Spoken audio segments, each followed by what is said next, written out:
బీసీలు అంటేనే టీడీపీ అంటేనే బీసీల పార్టీ అని పలువురు టీడీపీ బీసీ నాయకులు తెలిపారు. కావలి టీడీపీ కార్యాలయంలో వారు మీడియాతో మాట్లాడారు. ఈ నెల 17వ తేదీన నెల్లూరులోని మహేశ్వరి పరమేశ్వరి కళ్యాణ మండపంలో బీసీల ఐక్యవేదిక రౌండ్ టేబుల్ సమావేశం జరుగుతుందని వారు తెలిపారు. ఈ సమావేశానికి ఒక్క వైఎస్ఆర్సీపీ తప్ప మిగిలిన అన్ని రాజకీయ పార్టీల బీసీలు హాజరవుతున్నట్లు చెప్పారు. ఈ సమావేశంలో వైఎస్ఆర్సీపీ అధికారంలోకి వచ్చాక బీసీలకు జరుగుతున్న అన్యాయాలపై పలు అంశాలపై చర్చించనున్నట్లు తెలిపారు. ఒక్క ఛాన్స్ పేరుతో వెనుకబడిన తరగతుల ఓట్లు 2019లో కొంతమేర జగన్మోహన్రెడ్డికి వేశారన్నారు. కానీ అధికారంలోకి వచ్చిన జగన్ బీసీలను అణగదొక్కినట్లు వారు ఆరోపించారు. పార్టీలోని బీసీ నాయకులు పాల్గొని విజయవంతం చేయాలని కోరారు. ఈ సమావేశంలో కావలి టీడీపీ ఇన్ఛార్జి సుబ్బనాయుడు, పరిశీలకులు శ్రీధర్, నాయకులు చెంచలబాబు యాదవ్, బీదగిరి, పోట్లూరి శ్రీనివాసులు, పాలిశెట్టి, జి సునీల్ కుమార్, ఆవుల రామకృష్ణ, వెంకట్రావు తదితరులు పాల్గొన్నారు.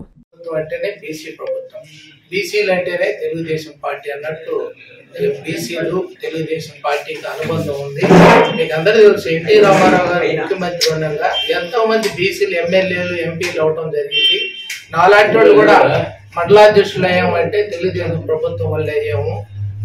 ఎన్టీ రామారావు గారు మండలాలు పెట్టి బీసీ రిజర్వేషన్ పెట్టి ఎంతో మంది బీసీలు ఈరోజు రాజకీయాల్లో తీసుకురావడం జరిగింది.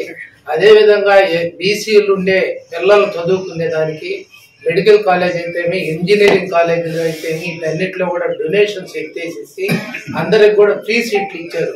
ఇదంతా కూడా తెలుగుదేశం ఘనత వల్ల ఈరోజు అందరూ కూడా ఆ పిల్లలు బాగా చదువుకొని ఈరోజు అమెరికా వేరే కంట్రీస్లో అయితే అన్ని దగ్గరలో కూడా ఆర్థికంగా కూడా పరిపుష్టి అయ్యేదాన్ని కూడా ఈ తెలుగుదేశం ప్రభుత్వం ఐటీ ఉద్యోగాలు అయితే ఇవన్నీ కూడా తెలుగుదేశం ప్రభుత్వం వల్లే జరిగింది.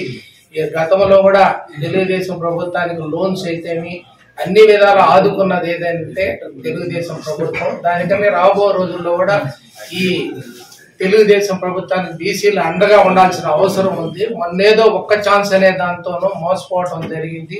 గెలిచిన తర్వాత ఈ రోజు ఎక్కడ బీసీలని ఒక విధంగా అణగదొక్కుతా ఉండరు, కంప్లీట్ అణగదొక్కుతా ఉండరు. ఈయన ఏ దేశంలో ఏ రాష్ట్రంలో లేనటువంటి ఈ జగన్ ప్రభుత్వం కావాలి. మన బీసీ సోదరులందరూ కూడా మేము దానికి ఆపు గురించి కూడా మా పట్టణ ఇక వచ్చామని తెలియజేసుకుంటున్నా. ఈరోజు 17వ తారీఖున బలహీన వర్గాల రౌండ్ టేబుల్ సమావేశం అనేది చాలా కీలకమైన సమావేశం. తక్కువ మందితో సమావేశమైన ఎక్కువ నిర్ణయాలు, ఎక్కువ వాస్తవాలు ఈ ప్రజలకు తెలియాలని ఉద్దేశంతో మన బలహీన వర్గాల పెద్దలైనటువంటి బీదా రవిచంద్ర యాదవ్ గారి సూచనల మేరకు, జిల్లా టీడీపీ నాయకుల యొక్క ఆదేశాల మేరకు ఈ యొక్క కార్యక్రమాన్ని చేపట్టామని తెలియజేసుకుంటున్నా. 17వ తేదీ ఈ రౌండ్ టేబుల్ సమావేశంలో మనం ముఖ్యంగా అనేక రకాల విషయాల మీద మనం చర్చించుకోవాల్సిన అవసరం కూడా ఉంది. ఈరోజు జగన్మోహన్ రెడ్డి గారి ప్రభుత్వం అధికారంలోకి వచ్చి 4 సంవత్సరాల 7 మాసాలు పూర్తయింది. కానీ 2019 ఎన్నికల్లో తెలుగుదేశం పార్టీకి అండ దండ, తెలుగుదేశం పార్టీకి పట్టుకొమ్మ లాంటి బలహీన వర్గాల ఓటింగ్ కొంత శాతం వైసీపీ వైపు పోయింది. ఎందుకంటే జగన్మోహన్ రెడ్డి ఒక్క అవకాశం అనేటటువంటి మాటను లోబడి మాటకు పరమశివై బలహీన వర్గాలు జగన్మోహన్ రెడ్డికి ఓటేశారు. కానీ ఈరోజు ఈ 4 సంవత్సరాలు మళ్ళీ అయిన తర్వాత చంద్రబాబు నాయుడు గారిని ఎందుకు ఓడించాం, తెలుగుదేశం పార్టీ ఎందుకు ఓడించాం, మన పుట్టినటువంటి తెలుగుదేశం పార్టీకి ఎందుకు దూరం అయ్యామని చెప్పి ఈరోజు ఈ రాష్ట్రంలో బలహీన వర్గ ప్రజలందరూ కూడా పశ్చాత్తాపడుతున్నారని చెప్పి చేసుకుంటున్నా.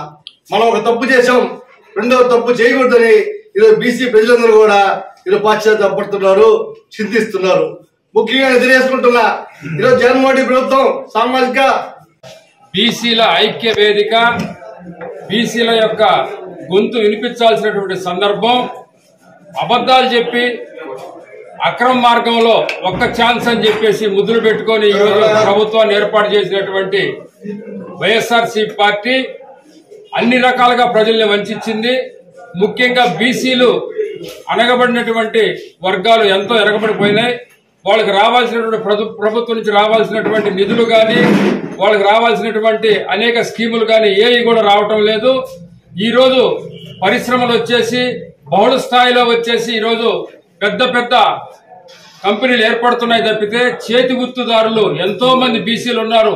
మంగలి, చాకలి, కుమ్మరి, వడ్రంగి ఇటువంటి కులాలన్నీ కూడా బీసీ కులాలు ఇటు పైన ఉండేటువంటి కార్పొరేట్ సంస్థల పోటీకి తట్టుకోలేక, ఇటు ప్రభుత్వం నుంచి వచ్చేటువంటి కార్యక్రమాలకి నోచుకోలేక, వాళ్ళ ఆర్థిక సహాయానికి నోచుకోలేక ఈరోజు ఎంతో మంది ఈరోజు బాధపడతా ఉన్నారు.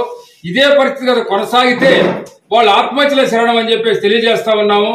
కాబట్టి ఈ బీసీ కులాల్లో అన్నింటినీ కూడా ఏకమత్యం చేసి రాబోయే రోజుల్లో తెలుగుదేశం పార్టీని గెలిపించుకొని వాళ్ళు మళ్ళా అణగారిన ప్రజలు మళ్ళా సముద్ర స్థానానికి రావాల్సిందిగా కోరుకుంటూ ఈ రోజు అవకాశాన్ని ఇచ్చిన మన వైసీపీ ప్రభుత్వం వచ్చిన తర్వాత బీసీలని అనగదొక్కేశారు. అన్ని విధాలా అసలు పైకి రాకుండా అనగదొక్కేశారు. కాబట్టి రేపు 17వ తేదీ శుక్రవారం నాడు మహేశ్వరి పరమేశ్వరి కళ్యాణ మండపంలో అన్ని రాజకీయ పార్టీలు కలుపుకొని, ఒక వైసీపీ తప్ప అన్ని రాజకీయ పార్టీలు కలుపుకొని రౌండ్ టేబుల్ సమావేశం ఒకటి ఏర్పాటు చేయడం జరిగింది.